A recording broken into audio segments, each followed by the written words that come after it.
У гэтыя дні адзначаецца 140-годдзе з дня нараджэння Змітрака Бядулі. А мне асабліва адгукаюцца вершы гэтага пісьменніка і паэта пра вясну і прыроду. Адзін з іх зараз вам і хачу прачытаць. Вясной.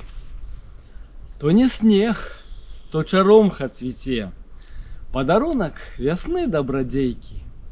То не снег, то бярозка расце, то не снег, матылёчкаў сямейка.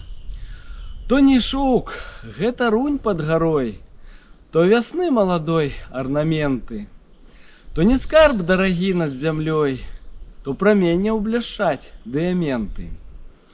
То не водгукі струн залатых, то жаўронак чаўруе ратаяў. Ён у спевах вясновых утых хараство не ў палёў усхваляе.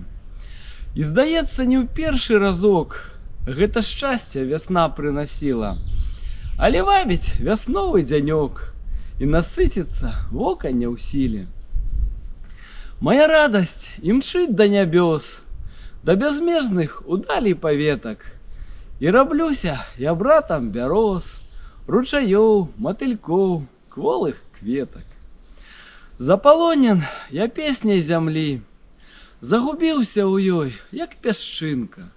Не магу ад яе адысці, як ад дуба малая галінка.